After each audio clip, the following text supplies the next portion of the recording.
What you are about to hear is a retelling of Moby-Dick by Herman Melville. This is not the original text, but a condensed adaptation shaped for the spoken voice. It follows the journey of Ishmael, Captain Ahab, and the white whale, preserving the heart of the novel while allowing the story to move as sound and breath. Presented by The Spoken Page. Call me Ishmael. Some years ago, never mind how long precisely, having little money in my purse and nothing particular to interest me on shore, I resolved to sail and see the watery part of the world. It is a habit of mine. The sea is my remedy. Whenever the spirit grows heavy, whenever the soul sinks into a damp, drizzly November, whenever I find myself lingering before coffin warehouses or following funeral processions without knowing why, then I know it is time. The ocean calls, not loudly but persistently, and I have learned that it is unwise to ignore such summons. The land had grown stale to me. Its paths felt too straight, its boundaries too fixed. I longed for the open horizon, where a man's thoughts may stretch as far as his sight, and where honest danger and honest labor govern the day. So I made my way to the harbor, where the masts rose like a leafless forest, and the rigging sang softly, a low music carried on salt wind. There I found the Pequod. She was a whaling ship, built for long voyages and hard work, her purpose written plainly in her lines. She was not beautiful in the manner of pleasure craft, but she bore the marks of endurance. Weathered paint, darkened timbers, iron fastenings dulled by years of spray and sun. She had sailed far and returned, more than once, and that alone commanded respect. Her name, Pequod, was carved upon her stern, a name taken from an old and vanished tribe, as though the ship herself carried the memory of lost peoples and long histories. I signed on without ceremony, agreeing to the lay that would bind my fortunes to the success of the voyage, as is the custom among whalemen. That night before sailing, I found lodging at a crowded inn near the docks. The place was thick with smoke and voices, alive with sailors newly arrived or soon departing. Beds were scarce, and when at last I was shown to my room, I learned I must share it with a stranger yet to come. "The white whale," he continued, "Moby-Dick, he that took my leg, he that defies all pursuit, to him I have sworn my life." In that moment, the nature of our voyage changed. This was not merely a commercial hunt, undertaken for oil and profit. It was a personal crusade. Ahab had bound his fate to that of a single, legendary creature, a great white sperm whale, known across the seas for his size, his cunning, and the damage he had done to ships and men alike.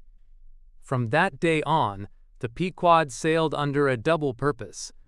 We hunted whales, as whalers always have, lowering boats, casting harpoons, processing the massive bodies alongside the ship. The work was brutal and exacting. The sea was often stained red, and the smell of oil and blood clung to everything. Yet beneath the daily labor ran the deeper current of Ahab's obsession, guiding our course and shaping our days. Queequeg proved himself a master in the boats, fearless, precise, and calm even in the most dangerous moments. I watched him often, marveling at the ease with which he faced death, not as an enemy, but as a companion always nearby. At night, as the ship rolled beneath unfamiliar stars, I lay awake listening to the creak of timbers and the sigh of water along the hull. I thought of the whale we sought, immense, intelligent, moving through dark miles beyond human sight. I wondered what it meant to hunt such a being, and whether the pursuit itself was changing us. Ahab rarely slept. He paced the deck at all hours, his gaze fixed upon the horizon, his mind narrowed to a single point. At times he spoke to himself, words torn away by wind. At other moments he stood utterly still, as though carved from the ship itself. As the voyage lengthened, a strange spell settled over us. Each man felt it differently. Some were driven by fear, others by greed or admiration. As for me, I was caught between awe and dread. I could not turn away, yet I could not fully surrender to the fire that burned so fiercely in our captain. The sea grew stranger as we sailed farther from familiar waters. Storms rose without warning and vanished just as quickly. The sky took on colors I had no names for. We passed other ships and spoke briefly across the waves. Many had seen the white whale. All spoke of him with unease. "He is not like other whales," they said. "There is a mind in him, a will." Such words might sound like superstition on land. At sea, they carry weight. And still we sailed on, drawn forward by an encounter that felt both inevitable and impossible. The Pequod cut through the water, her wake stretching behind her like a pale scar upon the ocean's face. I did not know then how the voyage would end, none of us did. We only knew that we were moving towards something immense, something that would test every measure of courage, reason, and sanity we possessed. And so, under the endless sky, with the deep rolling beneath us, we went on. Days lengthened into weeks, and weeks into months, until time itself seemed to dissolve into wind, water, and labor. At sea, the calendar loses its authority. What remains are watches and weather, hunger and rest, the rise and fall of the sun, and the long memory of waves repeating themselves without end. We crossed known whaling grounds and ventured into distant seas, following currents traced by generations of sailors before us. We sailed through the Indian and Pacific Oceans, where sperm whales are most often found, creatures drawn to deep waters rich with squid.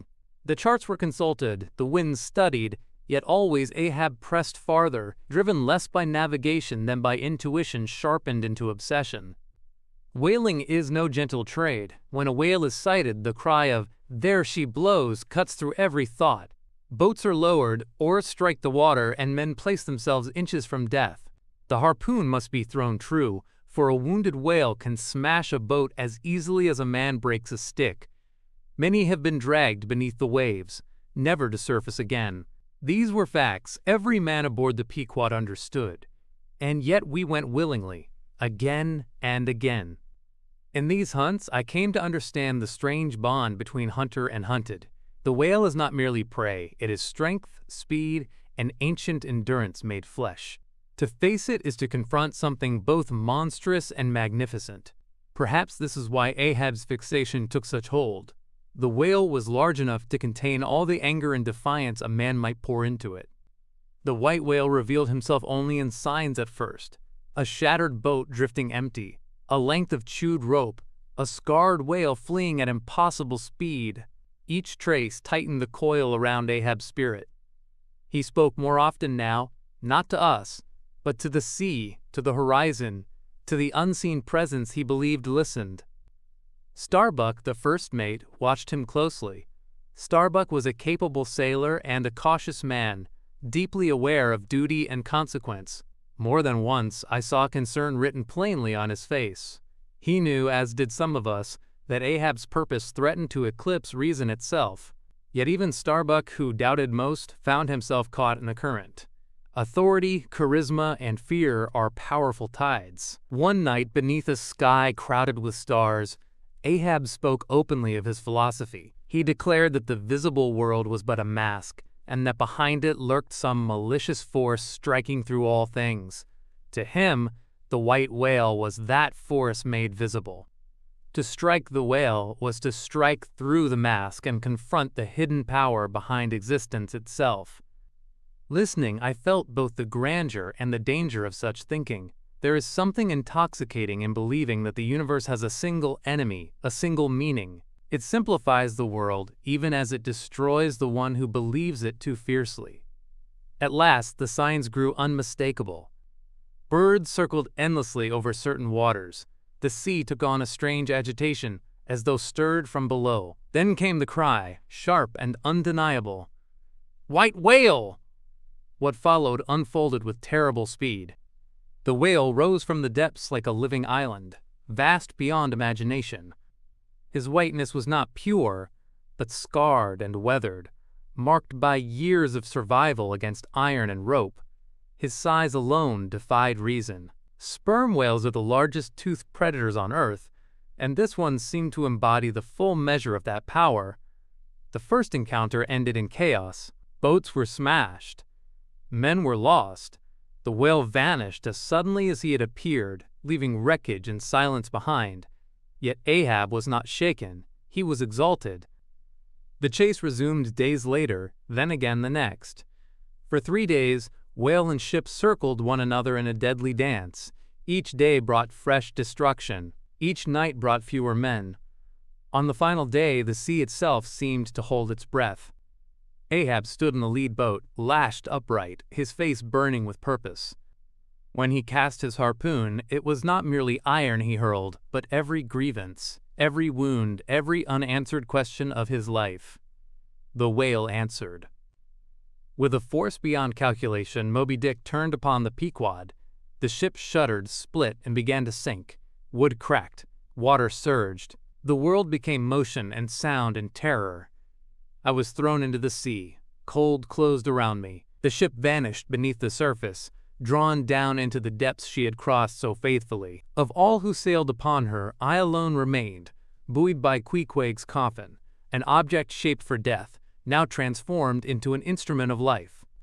For a day and a night I drifted upon the open sea, surrounded by silence vast enough to erase thought itself. No land, no sail, only water and sky. At last another ship appeared and took me in. And so I lived. What remains with me is not triumph, but understanding.